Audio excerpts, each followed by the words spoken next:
this time. Possibly uninterrupted, but probably interrupted. Um, yeah. Party people in the place to be. What's going on? It's me. I had some time to kill, and so I went to go see 28 Years Later. That pretty much only because I had time to kill. Um, and I have some more time to kill, so now I'm gonna tell you about it. So as has happened the last like couple of times I went to go see a movie, I happened to go to the Starlight movie in Lakewood at the Lakewood Mall because it just happened to be playing a movie at around the time I had to kill to go see a movie. Every other place that was listed, the next movie wasn't coming up for like another hour. And so Starlight just happened to have one that was playing at the time and that didn't seem completely non-interesting. So I said, okay, I guess. And I thought to myself, I'm like, this theater again with the funky ass stuff that's been happening the last couple times I went to this theater again. You guys didn't get to hear the story of the last time I went. So because the YouTube thing cut off for some reason, but so the last time I went, and I see the timer's still on. So the last time I went, the, I don't even remember what. Oh, it was the Amateur. It was the Amateur with Rami, whatever his name, from Bohemian Rhapsody with the teeth. And I left halfway through the movie because this random guy with a backpack kept hyper autistically getting up, turning almost militarily and walking out of the theater like every 5 to 10 minutes. And every 5 to 10 minutes, he would sit down, fiddle with his backpack and get up and do it again and come back and sit down. And about the third or fourth time, I'm like, what the hell is wrong with this guy? And I kept looking at his seat. I'm like, did he plan a bomb? Mind you, we're watching a spy movie, The Amateur. And this guy keeps standing up and walking out and then coming back to his direct seat and sitting back down like he's planning something. And like, I swear at one point, like he was doing something with his hands and saw a shiny thing. And I'm like, what the hell's going on here in this movie theater? So I left. I was like, I'm not going to get blown up in this damn theater. I said, I'm not going to be a part of this guy's Batman arch villain origin story. I'm not going to be a part of it. I'm not going to be the big thing that gets him news attention and puts him on Arkham. I'm not going to do it. But this guy kept up and out in 15 minutes. But on my way out, I know, no snitching. But I'm like, look, I don't want to leave here and then hear that this place exploded and be like, oh, I remember I could have saved some people. So I went ahead and I told the people, I was like, listen, I'm leaving. But there was a guy in this theater that kept getting in and out. Possibly Hudson. I don't know what that guy was on. But welcome everybody to the chat. So anyway, you recognize the shirt up front with Keith. So I had some time to kill. I'm like, this theater, Starlight in Lakewood again.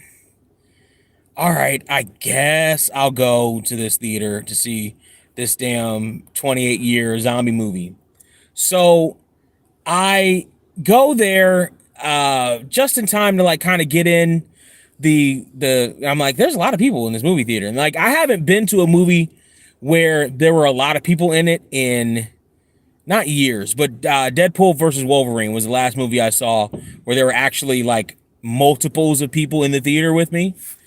So this one, I was like, oh, there's people here. And it's a small theater, so like it's almost packed. I couldn't find my seat. The place was entirely too dark during the movie. And I was waiting for like a light portion to come up, but it was not light enough for me to see anything around me. And I had to actually use my phone, and I was like, oh, I'm so embarrassed. I'm interrupting the movie for other people. I have to actually hold it was too dark for my phone's regular light. I had to use the flashlight. I hate that. I'm like, I'm embarrassed. I'm sorry, everybody. I'm the asshole here. I'm sorry. No, I wasn't the asshole. There were like there were like five other people in the theater that kept getting up, moving out, not as rhythmically as the other guy kept getting up and moving out, and not as strangely. They were just a lot of them were like kids. A lot of them were like high school kids just getting up and moving out. And so it was weird. It was weird, all these people just rumbling about the theater like we aren't sitting here watching this at most of the time super quiet zombie movie. But anyway, 28 years later, I think I saw 28 Days Later, and I don't remember much of it. I may not have even seen it. I think I saw it. So I damn sure don't remember anything about like 28 months later or anything like that, but fine. 28 years later, I'm gonna try to do the non-spoiler version, and then I'll get into spoilers in a second. But basically, the movie. So the movie it really follows this family. We're really following this family, and it's really about the maturation of the boy more than anything through the eyes in the world that exists with the zombies around him. And it's a story of him growing up and I guess being mature, coming from a wide-eyed young kid to a man ready to take on the zombie-filled world. And man, man, I wasn't particularly blown away by anything. I wasn't particularly blown away by any of the special effects. I thought the costumes of the zombies were, they really kind of a lot of this reminded me of like Halloween Horror Nights commercials. When it came to the action with the zombies, there was a lot of Halloween Horror Nights commercial looking effects that happened. I'll tell you what, I'm glad that they did this. So for the most part, the effects look practical. The effects look, for the most part, practical. I'm sure there's some CG that they did to touch up some stuff, probably with the atmosphere. There was one scene that they shot day for night, and it was readily apparent that they shot day for night. And I'm like, you're a big budget movie. You don't have to shoot day for night. Just shoot this at night. But okay, they shot day for night. But the effects with I'll give them credit. I'll pull back on my critique of it looking like Halloween Horror Nights commercial, only because they at least kept it practical, right? For the most part, like some of the kills of the zombies had to be done. Yeah, maybe not. Maybe they probably could have done some stuff with some creative practical effects, and killing some of the zombies and blowing off heads and ripping body parts apart and stuff like that. Zombies and the humans, you know what I mean? Like they probably could have done some stuff like that. Like, okay, that stuff was a little bit more creative, but overall the story was, and I was hoping, I'm like, okay, if I have seen 28 Days Later, I don't remember it. I damn sure haven't seen 28. I think it was months later. It's probably months, right? Months, weeks. I can't remember. See, I can't remember what I was 28 days later. Then there was another 28, and now it's 28 years later. I'm like, I can't even remember the middle one, whatever the middle one was. So hopefully this isn't one where you have to know all that stuff in the lore to jump in. I don't necessarily think it was. I just don't think the story was all that creative, and the action didn't necessarily necessitate that either. I'll tell you, this reminded me a lot of something else. So if you're reminiscent of that other something else, this is a good thing to go back on, because it will remind you of that. And we will talk about that very short. Matter of fact, we might as well start getting into spoilers now. I would say overall, non-spoiler though, that my rating for it is probably middling. It's in the middle somewhere. It ain't higher than a 7.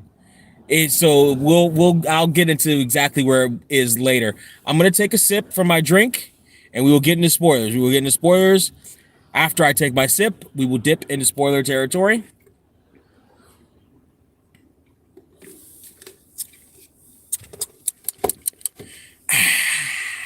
All right.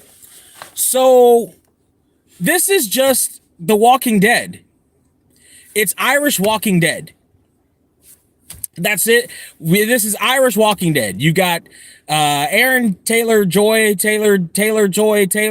You've got not Morpheus, Craven as the dad, and some little wide-eyed boy as his son, and some chick as the mom. And the mom seemingly has Alzheimer's. Turns out she has cancer. And the boy is trying to make his way through this. So this village has popped up on this island of survivors, and there's a tradition. Well, there's many traditions. One of the traditions is once a boy reaches a certain age, he can go out from the gated area into the wilds. That includes the infected, and hopefully he'll get his first kill and become a man and be able to maybe forage or hunt or do whatever for the island to come back and bring some other stuff. He's a man at that point. And so Craven takes his son out before that age. I guess the boy wanted to go out before that age. Craven takes him out before that age. The boy and Craven come back, even though the boy seemingly wasn't ready then. The Craven had to save him. And with, ironically enough, better hunting scenes and shit than in Craven. Way better. I didn't laugh at any of the hunting scenes in this one. I laugh at any of that shit. Craven was a fucking riot. I love Craven. Craven was a laugh a minute. So that was an improvement. I'll give it a point for that. I'll give it a point for improving Craven from the last Craven movie I saw him in, because that shit was terrible. So he takes the boy out. The boy isn't as acclimated or as ready as he may have thought he was. He brings it back in. The father lies anyway. And there's a big party and celebration for the boy who came back a hero. They just make it back. They barely make it back. An alpha creature, one of these, is chasing them, and they just make it back with the help of the village, getting rid of the alpha for them. And yay, everything's clear there with this boy. He comes back, but he's disenchanted because his father's lying about the achievements that he made out there in the field and how good he was. He's telling fish stories, and I'm like, he's exaggerating for the boy. That's hunter's tale, fisher's tale, you know. But the kid he's not feeling it. And then after he leaves the party, he sees his dad take off to a part of the village with some other woman and give her street cunnilingus. Wow. It was street cunnilingus up against the wall. She was fine though. She was fine. But that's not his mom. And so he disenchanted. He goes back to the house. He talks to his grandfather. His grandfather says that the smoke that they saw out in the hunting thing, which his dad didn't know what it is actually probably a doctor. And doctors were long gone in the last almost 30 years since the infection. And I guess this island's been quarantined, etc.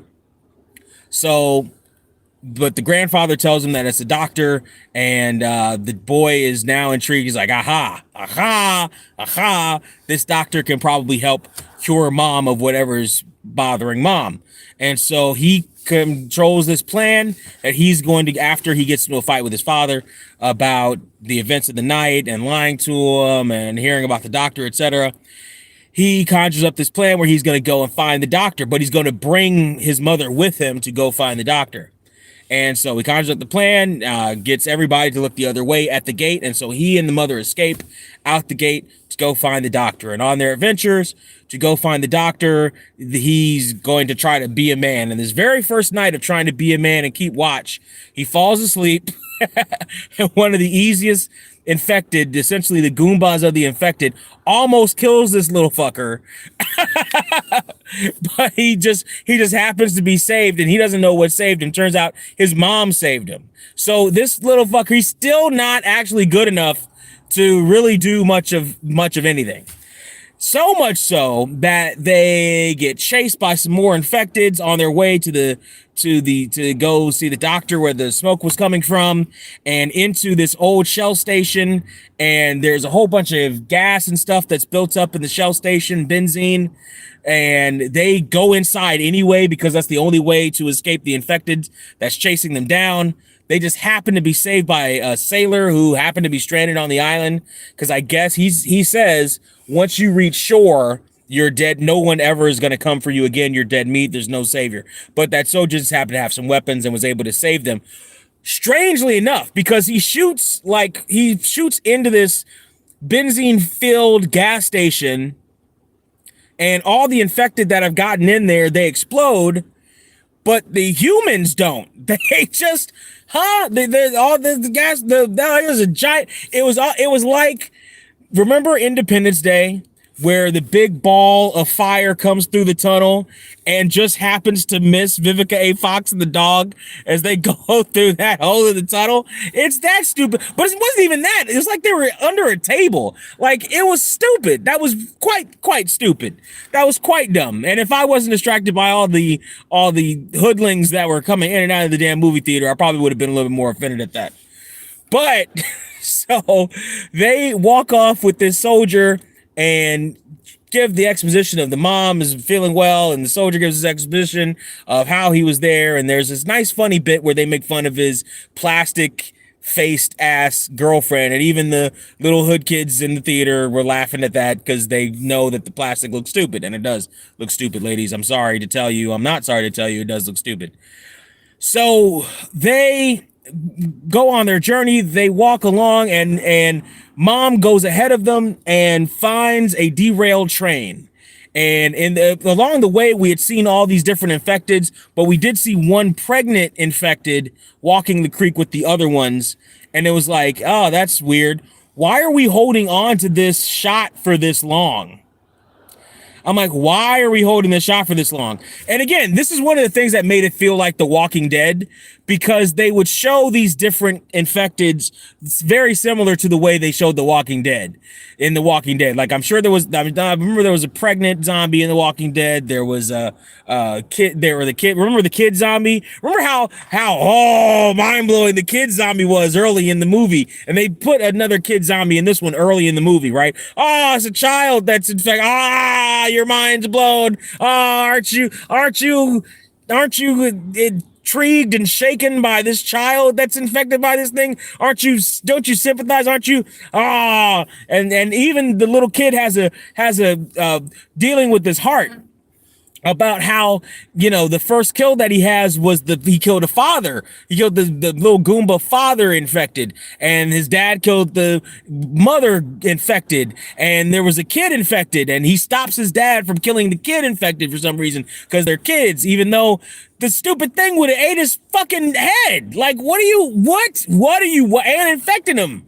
Like, shoot him, you little butts. Shoot him. And he had a problem with shooting the infecteds all through the movie until he didn't have a problem shooting the infecteds anymore. You pussy. You wussy, as Ken Titus would say. Shoot these shoot them.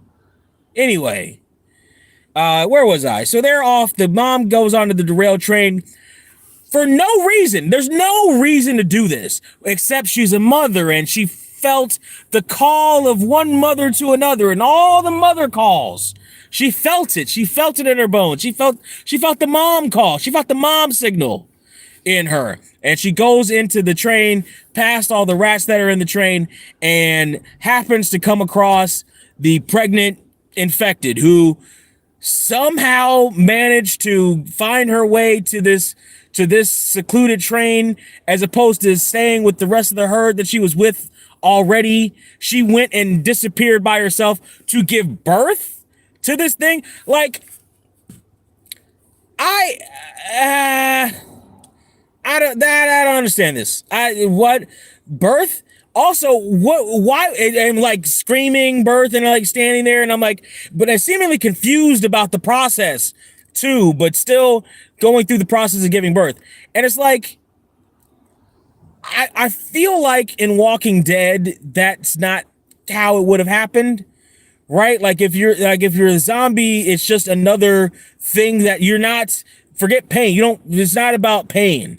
But maybe these zombies are a little bit different. But she makes a motherly connection with little Billy Madison's mom as they both hold out their hands to each other, and the moms clasp hands. There's a motherly moment. There's a human moment between them where the mom holds on to the other mom's hand and she bears down and she births this baby that somehow is not infected. We later find out that's the magic of the placenta, but it's somehow it's not infected. And then the mother kind of the pregnant zombie kind of passes out, and the mom has little Billy Elliot cut the cord, and they take the baby. And then the mom immediately snaps back to it and is like, the whole time I'm thinking, she's going to eat you. Why? I'm thinking, why did you go to this train? Why did you go to this train, stupid white lady? Why did you walk into this train? There's no reason for you to go to this stupid train. And then once you're in the train and you see that the zombie is about to give birth, what possessed you to stay there and coach her through the, what are you doing? You idiot, you moron. What is your problem? Why would you do such a thing? But she did such a thing. She did it. And so the zombie pops back to life, and the soldier boy, who's the smartest thing he does all movie, shoots it dead. Good for him, because that's the smartest thing you could do in that situation. Except what that does is the noise, like other zombies, the noise awakens and calls the other one. And so the alpha comes down. Now, these alphas, they're giant Jason Momoa looking zombies, and you thought, hey, listen, this one comes close to Watchmen with the big giant blue wangs everywhere. This one has the big giant, zombie wangs, the big giant zombie wangs right in your face, and angles where it's the big alpha. They call them alphas. The big alphas, they teabag the cameras, you see. They do it's super rated R, because you got Wang. You got big zombie alpha Wang right in your face. Just put it on the table. It's wow. And it didn't seem like it was cold, even though it was Ireland. Didn't seem like it was cold there for the alphas at all. Ugh. And anyway, so the big alpha comes, kills Soldier Boy, and then Billy Madison and his mom have to take off with the baby. Here's the thing. The baby doesn't seem infected. It turns out the baby isn't infected. Here's the problem. Here's where, how did that happen? How did that happen? Was the mom infected? Was the zombie girl pregnant when she became a zombie? Was she a zombie already and then became pregnant? If she was a zombie if she got pregnant before she became a zombie, but the thing didn't break that had to have been it. It didn't break the placental wall. But did she then? So she got pregnant. What happened? What happened to this girl? Where did she come from? Like, were there village? There are not really villages out there on this land. Like, the backstory of this pregnant zombie now is important, because we had to sit there and watch it give birth, and now the baby is following up. Now, good thing, here's the thing with this baby. This baby doesn't do the typical movie baby thing and cry at inopportune moments in order to cause the big horde to come through. It doesn't do that. It's just a thing. It's just a prop, and it's not even the official MacGuffin of the thing. It's not even the official thing we all gotta chase. It's just also there. The thing we gotta chase is getting to the doctor to get mom to the doctor. So Billy Elliot and the mom escape the big giant alpha because of the doctor. They just happen to run into the doctor, who knocks it out with like some morphine mixture or something, and then it becomes this weird like Burning Man type shit. He's got a skull mountain built up of different people, and he's been burning and manifesting the bodies around him for all these years, and that's why the people on the island thought he was crazy. And he's able to use his doctor skills to diagnose mildly, or not mildly, but diagnose bare bones that the mom has cancer probably, and is spreading to her brain, and that's why her brain is shutting down. And then he kills. Is this super thing where you get very close and tranquil with death and everything, and he semi knocks out the boy in order for the mom to go walking off into the sunset, and then he kills the mother in this ceremonial way and shaves her head and gives the skull, because he had done this. I'm not explaining this right. He had done this with the soldier boy before. He had shaved the skull with the boy and put the skull on the skull mountain, and then he does the same thing with the mom and gives the skull to the boy and says, put it in the best place. And the boy climbs. The music, the swelling of the music as the boy climbs Skull Mountain, climbs it. He climbs it with all his might, and he puts it all at the top, and he kisses the forehead of Skull Mommy and points it in the direction of the sunrise so that she can see it for as long as the elements allow her to stay atop this Skull Mountain. If a good breeze will knock it off. This is so stupid. Also so stupid was that they established ahead of time that this big Skull Mountain is fairly fragile, probably held together with really nothing except the well-placed placement of the skulls. He didn't like lather anything, any like sticky tree sap or anything on them to keep them in place. They're just all kind of piled up. There's no way that this boy, this 13-year-old boy, 13-year-old boy could climb this thing and not kill himself. They'd already established that this thing was fragile. And if they didn't establish that the thing was fragile beforehand, you could maybe suspend disbelief for that, but they'd already established it, so now you can't. Another thing that's stupid. So the boy makes his way back to the village with the baby, not after him and the doctor almost get killed again. And the doctor tells him it's time to go home. I guess the doctor's been surviving out in the wild that long, so he's fine. But and it almost seemed like the alpha was coming after the baby, specifically because it was supposedly his baby, maybe. And that's the other thing. So the alpha comes into the train and he sees the pregnant zombie, the dead pregnant zombie, and he picks her up and he puts it back because the alpha's supposed to be smarter. So it's almost like that was his woman. So again, I'm thinking, did he impregnate a zombie? Do these zombies have sex? Why with the alphas? So the alphas have the wherewithal to try to breed with the other zombies in order to keep the thing going? What? What are we doing in this movie? Why are all these things not explained in this movie? It's because this feels like The Walking Dead, and they made the land almost feel like The Walking Dead, and these explanations feel like The Walking Dead, and Craven looks like freaking, what's his name? Rick from The Walking Dead, even. He looks like Rick from The Walking Dead, and the little boy even looks a little bit like Coral from The Walking Dead, even. It's the Irish Walking Dead. We're watching Irish Walking Dead. And that's what this movie was. And the boy comes back to the village, but he doesn't actually come back to the village. He just drops the baby off and leaves a note and says, I'm gonna go find myself. You idiot. This whole time, he has never said, he's barely gotten out of any fucking thing. This whole time, multiple times. The only reason he survived was because his parents kept him alive. He did not exhibit survival training through 99% of this movie. But we're supposed to believe that just after, he's sitting by the fire like some grizzled old vet watching his fish go over the broiler, he's keeping watch. He fell asleep the last time we saw him keeping watch. And the last time we saw him with the doctor and the baby, he almost died. He almost died again. So he almost dies here too, because another Horror Night zombie comes and finds him while he's drilling the fish, and he tries to get rid of him, but then all that does is call more over to him, and he comes across this wall, and then all of a sudden come parkour, velour suit, Irish Power Rangers.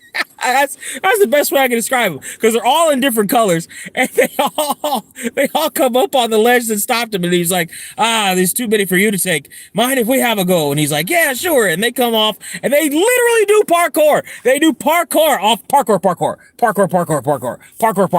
They do parkour. They use golf clubs. They use these different wild. It's like almost like demented Ninja Turtles, like especially Ninja Turtles 2. Remember the ones where they couldn't actually use weapons in Ninja Turtles because all of our parents were fucking morons in the 90s, and so they do the same thing, almost, but they actually do the graphic horror, like they use a rope and slice off one of the zombies' heads and stuff, and they string one up and they do stuff. But they're doing parkour, they're doing all these flippy flips and all these different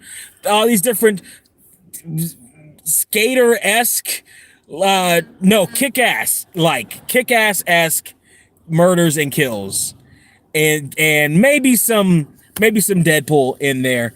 And then the leader of them comes and is like, I guess we're gonna be friends. Let's be friends now, and shakes his hand. And that's supposed to lead to this next movie, this next world. Essentially, that's supposed to lead to Fear the Walking Dead or whatever the fuck. This movie, it's an Irish Walking Dead. And I got over The Walking Dead years and years and years ago. I came back to it when Negan came back just because I wanted to see. I was told I had to watch this, so I watched the up to the Negan thing and who died and how they died. And then after that, I was like, I don't need to watch another Walking Dead, and never did. And I don't need to watch another 28 in whatevers anymore. I don't need to watch another 28 whatevers. It was whatever.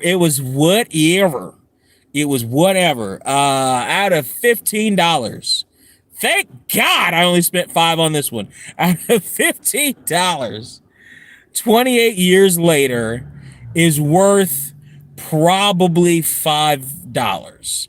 It's probably 5.5 is probably worth 5.5. It's probably worth $5.50. It's nothing. They're super boring stretches for no reason. I'll give it credit. The hunting scenes are better in this than Craven. That's the best I could say about 28 years later. It's meh. And maybe I don't know the lore. Maybe if I know the lore, I'm supposed to love it better, right? I know all the lore. I played all the, watched all the blah, blah, blah, blah. I haven't, so I don't care. and that's the thing, is that to the broader audience, meh. But the theater was packed. And I haven't checked the box office or whatever, heard reviews on it, but it didn't strike me as anything particularly great or fancy or anything like that. It felt like semi a waste of some of the talent, like the acting talent. Craven was good in his acting, like the dad in the Village. He was good there. And Ralph Fiennes, he was good as the crazy doctor. I just didn't really care what they did. And by the time we got to the crazy doctor, who was helping to build more of the world, I didn't care to stay in that world. So, yeah. All right, but that's my opinion. You tell me what you think. Get down there in the comments section. Like, share, subscribe, all that good jazz. You might be seeing more of these in the near future. Matter of fact, you're probably definitely going to see more of these in the near future. But in the meantime, in between time, thank you for joining me. Podecito is my podcast that's taking up an inordinate amount of my time. Go find the Podecito, Podecito, is in the Montecito from Las Vegas, but pod instead of Monta. So Podecito instead of Montecito, Podecito on all your podcast devices, including here on YouTube on a different channel. Don't tell them. Shh, they didn't like the last one I put up. In the meantime, in between time, thank you. I love you for joining me on this a lot more than I enjoyed 28 years later. And the next time I go see a movie, which will probably maybe be Superman, I am going to try my damnedest not to go to this damn Starlight Theater, the Lakewood Mall. There's always some funkiness going on in there. That's all I got to say about that. Peace.